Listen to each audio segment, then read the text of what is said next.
welcome to a Sunday morning for me, Wednesday afternoon for you guys. Here is the gang. I've just mucked them out. They've had some food. So you would have seen from my thumb at Courtball won't talk, you know, he never looks over his door. You would have seen from my thumbnail I'm doing something a little bit different this week. Well, look at Sienna because Artie's door is so awful. Doing something a bit different this week, and so I have a love for horses, obviously, got enough of them, and history. I just find it fascinating, and I love combining the two. So I love finding out about the history of horses, what they did in years gone by, their kind of role in society, how they were looked after, all that. I love finding out about it. And you'll have seen from the thumbnail that I am going to groom my horses like the Victorians would have. Now, I don't know if this was every Victorian, but I certainly think the bigger yards would have definitely looked after the horses like this. And this means grooming them 3 times a day. I'm going to cheat. Sorry, I'm going to cheat already. I'm not going to groom my horses individually 3 times. I don't know if I'm just being very lazy, but the amount of time it would take me is, I feel like it would take half the day. You'll understand more when I explain exactly how long Victorians groomed their horses for. So what I'm going to do is I'm going to groom them individually in the different parts of the day that the Victorians would. First part of the day would have obviously been the stable boys would have got up, mucked out and fed the horses. They would have done this at about, well, they normally would have been mucked out by 6. This might be why I can't fit in all this grooming, because I definitely don't get mucked out by 6 a.m. every morning. And the first thing they'd have done after that was give the horses, and they call this in the book, a light groom. Definitely not a light groom in my books. So I brought Sienna out. So for the light groom, wait for it, this would have been about 15 to 20 minutes. This was classed as a light groom in the book. 15 to 20 minutes grooming, and this was to get the horse ready to go out in the carriage or be ridden, whatever, get the horse ready to, you know, they had to look really respectable, they had to be super tidy and smart. So still had to be a serious groom, but not compared to what they do after that. So I'm going to get going with that. Obviously it would have meant washing any stains off, making sure the mane and tail were tidy, giving the horse still a really good body groom, because they would have wanted to get the circulation going, you know, slightly start to warm those muscles up, ready for the horse to go to work. So let's get started. Even if the horse wasn't about to go to work or be taken out, they would have still been groomed. So first up, I am going to go and get some hot water, because I'm kind, and wash off the stains that she's got. I mean, she's a mare, she's a bit stinky, bless her, especially down her back legs. So I am going to go and do that first, and also her feet. So I'm going to go and give her feet a good wash. Warm water at the ready. Obviously they would have sponged off the nose, the muzzle area and the back end. So I have brought some new sponges and have labelled them so we don't get them mixed up. So I also apologise for what I'm wearing. And I've got marigolds on, which, let's be honest, Victorians definitely didn't have marigolds, but it's winter. My hands are not a happy bunnies. So first up, we're just going to do her face.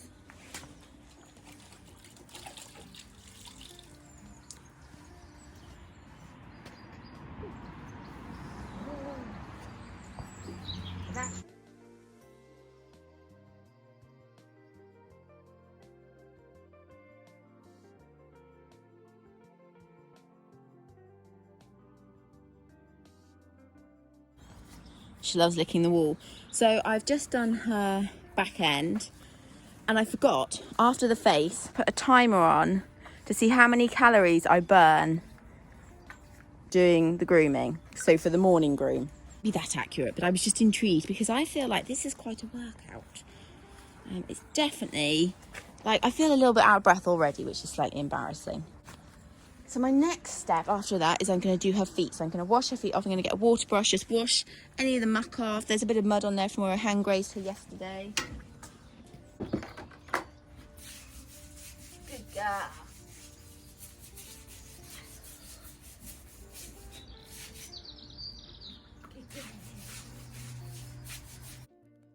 So just in case anyone questions that I'm not doing it all, I'm not videoing every part of this grooming session. Otherwise, you'd honestly be sat there watching about a 3-hour video. So yeah, I'm just doing little bits and pieces here and there.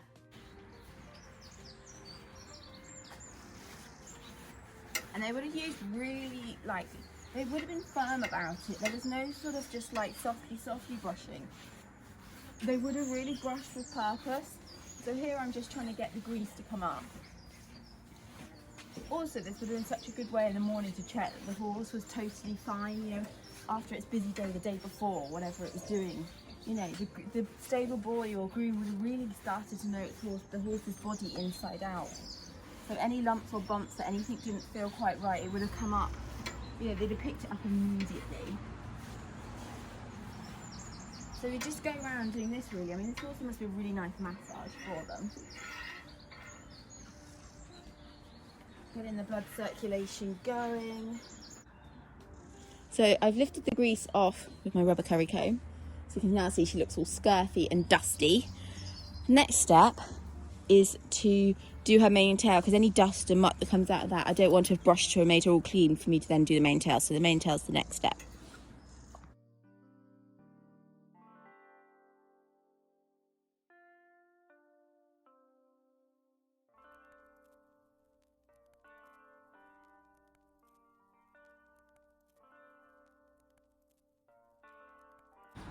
Right, so I've done her mane, tail, forelock. Not gonna lie, I cheated on the tail. I had to get back my more modern brush because I couldn't get through it. Now is to body brush her, so to get that shine on her, to pick up all the scurf and the grease, that kind of thing. So, nice body brush at the ready. It's a Haas one, it's not Victorian. Obviously always starting at the face, because you don't want to put, you know, if you do the face last, you're going to put dirt back onto the body. So face always first, and very just gently. You obviously don't want to be too rough on the face. Every brush, like every time you strike the horse with the brush, you then clean it straight away afterwards. I might do every 2 brushes, but you've got to remove that grease. In fact, important to make sure that's clean to begin with. So really clean the brush away from the horse. Long strokes. And really a bit of elbow grease.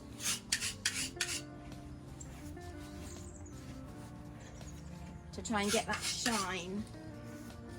So from away from the horse, look at that.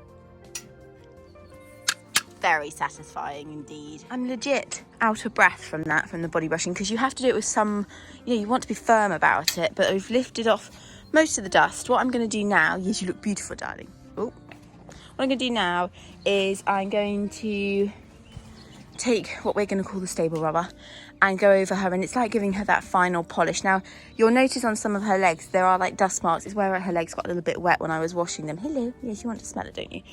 Where I was washing them, so it's picked up some of the dust. So ideally you'd wash them and then let them dry. Victorians are actually quite cautious about over bathing the horses and things like that, so I really didn't like getting their legs too wet, because they were very aware of mud fever and things like that even back then. So I'm going to give her the final polish. Now, I'm doing it with my left hand, which is not ideal, but you'd really want to put some nice firm pressure as you're doing this and just start to see that shine come through. Again, I would be able to do this more properly if I wasn't doing it left-handed and holding a phone in the other. But you can really see, oh, especially on the shoulder, it's so satisfying. Right, I'm going to go over her whole body like this. Then we'll do the reveal. Then I need to get on and go for a ride. I've paused the watch. That says 14.5 minutes. As we well know, I paused it early on and probably lost at least 3 or 4 minutes off of it. So this has taken me nearly 20 minutes. Look at the calories I've burnt. Now, obviously, this watch is not going to be 100% reliable. I just did it on like the general one. But still, and I feel warm and like even a little bit out of breath from it. You know, here we go. So her face looks beautiful. Nice shine coming along here. Like I say, this would have been a light brush. This is, so 15-20 minutes is a light brush to them. So everything I've done is what the stable boy or the groom would have done in the morning, and now she would have been ready to have been tacked up or put the harness on, or she might have just been left in the stable. It depends what back in the Victorian that horse was up to that day. But yeah, that is, look at that nice bit of shine coming there. That would have been that light morning groom. Sadly, not such an attractive model as Sienna. But so Coop has just come back from his ride. And this would have been, so after the horses were exercised in the Victorian era, this would have been the most important grooming session, because obviously they were warm, they were hot, all their paws were open. And they would do pretty much an hour's grooming, an hour. which is just, I can't even imagine doing that. Of course, when horses come back from exercise, you would always like wash them off or brush them, but I don't think I've ever spent an hour on them when they've got back from a ride. So I don't know if I'm going to do an hour, but I'm going to do as long as I can, or as long as it takes me. Obviously, Corporal didn't go on a ride like the Victorian horses would have gone on. We're talking about carriage horses who would have probably been working for several hours and covered some serious distance and would have probably been knackered.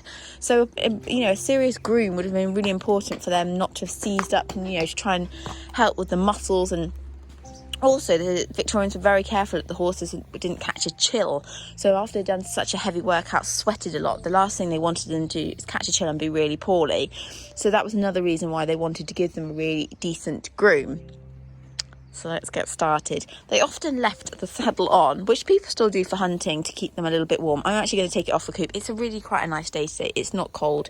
For anyone notice, Corporal has really poor skin. If anyone's seen my videos before, this is why he's scratching. He has a lot of allergies, and actually, having started riding him again, it's flaring up again. So it's obviously due to his skin when it's, when he's working and he gets warm. I think that's some of the issues with it. Anyway, let's get grooming because it's going to take me forever. So I've got my water and I'm just trying to scrub with my brush. Haven't got enough hands for this. Just trying to scrub clean all the grit that he's picked up off of his hack. I'm going to do a voiceover here because otherwise this video is going to go on forever. When the horses got back from their workout, the Victorian stable boys would often rub them and dry them with sort of the stable rubbers and that kind of thing to dry them off rather than wash them off, because they just didn't want them to catch a chill. They didn't have hot water on tap. So that would have taken a fair amount of time, but Corporal has barely broken a sweat. So I'm going to skip this stage and get straight on to grooming. So I'm going to do the same procedure I did with Sienna. I'm going to clean his nose, his muzzle area. I'm going to clean his hind end, and then I'm going to rubber curry comb his body, and then I'm going to body brush it, do the mane and tail again, and then I'm going to show you the next stage. Be careful. Now, in the book, they didn't have one of these, which is a massage pad. But I wonder if that's just because this book didn't write about it. They did it by hand. Maybe this came in a little bit later. I don't really know. I didn't find out. But I'm going to do it with this. So this massage pad, again, really good for circulation. If he'd worked really hard, this would be a great feeling for him after he'd worked hard, really working into those muscles. Again, this is a good workout. So let's get started. I'm going to have to switch over and put the phone in my left hand. So it's going to be a slightly rubbish videoing, but right. So you just really, this is quite soft by the way, this feels a little bit like the back of a saddle, excuse the grease, back of a saddle, nice squidgy padding, and you would just really work into those muscles. This would also give a really good shine. You can already see the shine coming up here. Try and get the phone back. So just working through the horse's body, hopefully helping them to cool down nice and slowly, allowing those muscles to kind of repair themselves after what would have been a really hard few hours work for them. Goodness me, that gets your heart rate going. Look at the grease it picks up. Anyway, honestly, genuinely out of breath. I've just done that. Another way to get your horse gleaming is using a straw wisp, something I've never done before. You'd have to look up how to make one. Otherwise, using a stable rubber will also get a great shine on the horse. Another grooming technique, which I didn't see in the book, so again, may have come in later, was either strapping a horse or banging a horse. I know, what a name. So I'm not going to do it, but they would have either used like a bit of a pad of straw, or in my case, like a stable rubber, which they'd have dampened down. And what also, you could buy suede pads. You can buy those nowadays. And this was to help tone the muscles up. Now, you had to do it really forceful. This was no like gentle thing. And if the horse had come back from a crazy workout, you would not do this to them because their muscles would be too sore. But where the kind of fattier bits of the horse would be, so never over like the ribs or any of the bony parts of the horse. Now, I don't do this, and nor would I trust the way I'm doing it. So if you are interested in doing it, please look up how you do it. But they would do something about slapping down on the horse's back, and then they would drag it down. But I mean, when I say slap it, I mean slap it. They probably would whack it so much so that the muscle would sort of twitch. So, down and pull down. And like I said, they do that on the sort of fattier bits of the horse that could cope with it and the muscle. So I have no doubt it probably did work and was, probably good for keeping those horses strong. I remember I said these horses wouldn't have gone out in the field. So, all this care and attention would have been really important for them. They needed this much detail in their grooming, because these horses were working so ridiculously hard. You know, the stable boy would have been in a lot of trouble if the horse didn't come out looking pristine the next day and ready for work again. So it was his job to really manage these horses and look after them. Interesting tip that was in this book was that for mane that didn't stay over on the right side, they used to make a flour paste it over the horse's mane, so obviously it would weigh it down, and then they would just wash it off the next day, and then they'd do the same thing again after they'd been worked. Interesting. I think if I was a Victorian stable boy, 26 minutes of grooming after exercise, I probably would have been screamed at for that. They would not have been happy with me. But look at the calories burned. I'm genuinely shocked by that. Anyway, enough of that. They're all tucked up eating some yummy food.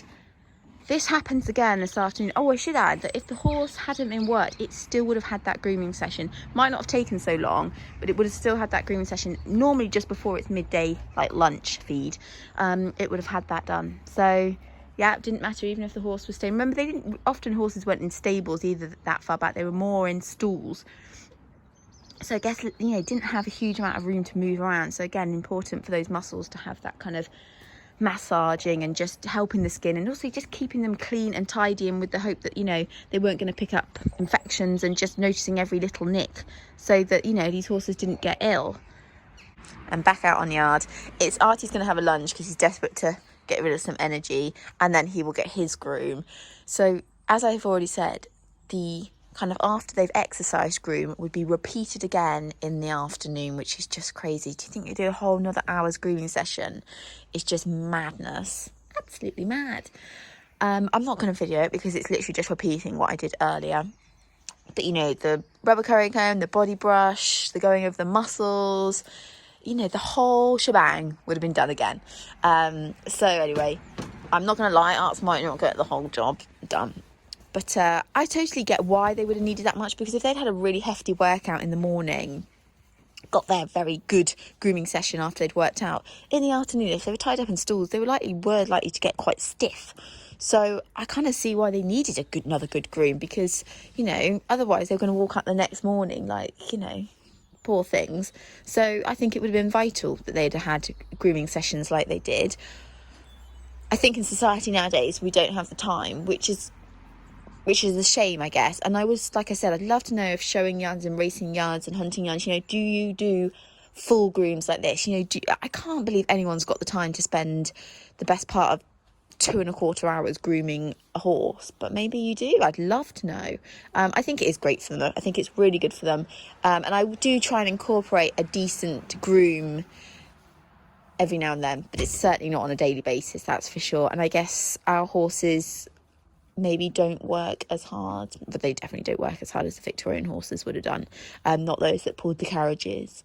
But you know, hunt horses and race horses definitely work hard. So right, Arts, time to get you out. But it's been so interesting. The bit that gets me the most is how many calories you burn. Now I know it's not an accurate representation on my watch, but still, oh, the dog's gonna bark. It's a lot of calories. Oh, she's going for a pigeon. It's a lot of calories. It's good for you. It's good for the horse. It's good for you. Win-win.